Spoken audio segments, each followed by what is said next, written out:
Hello, this is Brian Ruffin, principal of Hertford County Early College High School, located in Ahoskie, North Carolina, on the campus of Roanoke Chowan Community College. The way that our school came up with our impact plan was our teachers paired up, and each pair was given a different design principle. And each pair rated the school based on different evidences and artifacts. Then the team shared their findings with the staff, and because each rating was evidence-based, there was little disagreement as to where we fell on each indicator. We then used the indicators to determine which areas we were low in and came up with a list of impact plan goals. We then narrowed that list down to 2 or 3 goals and brainstormed as a group how to increase our ratings in those goals. From that, we took the plan with us to Summer Institute, where we fine-tuned it after speaking with other early colleges. Thank you. My name is Dr. Edith Skipper. I'm the principal at Pender Early College High School. Today I'll be talking with you about our school impact planning process.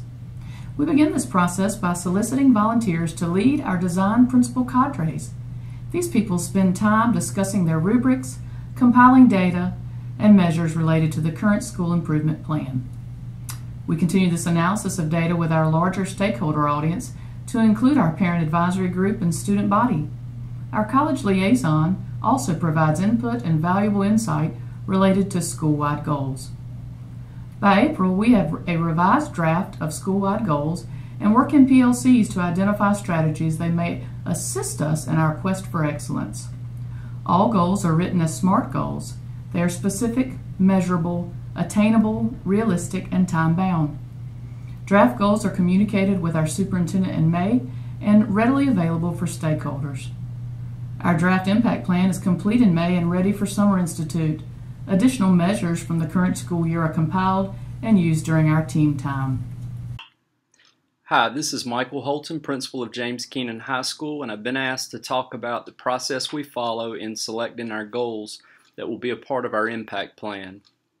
In step 1, we start with our self-assessment data collection, where teams of teachers are assigned to a design principal and a lead teacher is designated to facilitate their team's meetings and procedures.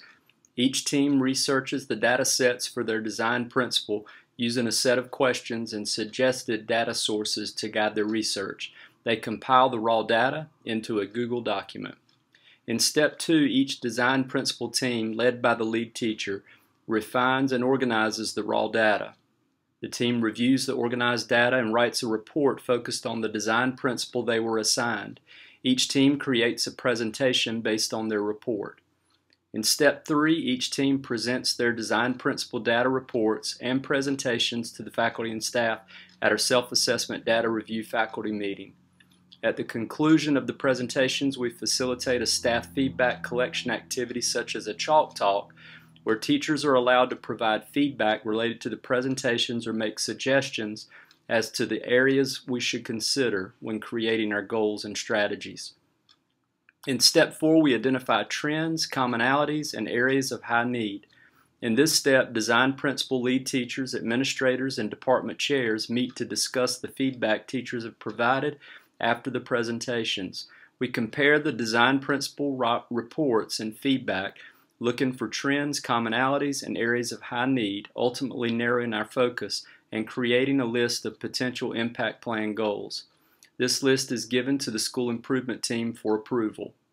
Step 5, once the list of potential goals is approved, the school improvement team presents the list to the faculty in a whole school faculty meeting, and the faculty votes on the goals needed to be included in the impact plan.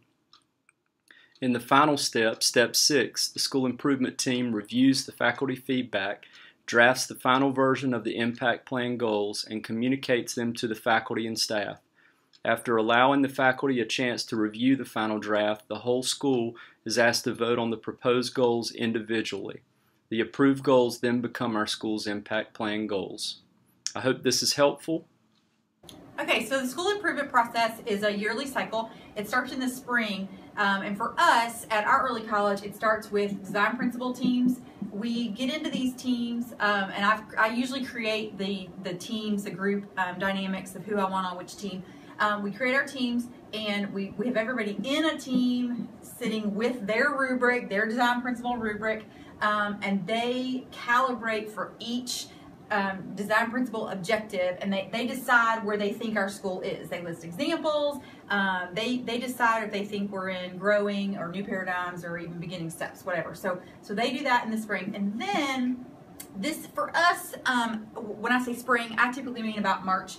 And then in June, we have a retreat week. I would say other schools probably pull this off in May, but we have a retreat week where we come together and we bring those flip charts back together. We do a gallery walk where everyone gets to see each other's work, and then we come and for every single design principle, we build a consensus and we agree on where we are for each design principle and each of the sections of the design principle. Using the evidence that the team pulled out in the spring, we put everybody together and focus on each one. From there, we decide which are going to be our school improvement goals. So we say, okay, which are the real ones that we can get impact out of? Not our lowest, not our highest, but where are the ones that we feel like we could leverage and really get impact? So we pick our goals. We start to sort of write those during that retreat week. So all this kind of happens during that retreat week. And like I said, I think some schools still do this in May while they're still together before school lets out. We actually come back for 5 days together. Then when you go to Summer Institute, you take that draft plan at Summer Institute and you go to sessions that match the draft plan. So for us, ACT improvement has been a goal recently. Our cross-curricular planning has been a goal recently, and then communication between parents, teachers, and students, that triangle, has been a goal recently. So we would pick things at Summer Institute that match that. So you would assign people to match your goals and match who's going and as you go to Summer Institute. Then, before you leave Summer Institute, you've got a time, typically at the end, that you revamp your plan. So you leave with a revamped plan. The principal comes back to finish the summer, and if there's any tweaking in the narrative to do, you do that. And then you kick off in August. We start the first week of August with our school improvement goals. Now for us, this also matches our district. This whole process, as a principal, I make sure that whatever my new schools project is, this is also my district office, not my project, excuse me, my school improvement plan. I also make sure that my district office school improvement plan are aligned. They're the same goals, they might have different big umbrellas that they fall under, but they're all the same. And so we kick off in August that way, and then in the first semester, we meet and we kind of do a calibration, how we doing, and then in those design principle teams, you know, right, we're back to say, where are we on this? How are we doing on it? Are we meeting our goals? And of course, you have the overlay of the instructional coach and the leadership coach marching you towards those goals throughout the first semester. And then when you get back to second semester, you kick that back off in January that you're still working on those goals. And by the time you get back to the spring, you are ready to meet again to see if you've met those goals. And then you start the process all over again. So this is a normal year cycle for us, the school improvement plan cycle. Again, we use both our goals for our district office and our new schools. Hope that helps.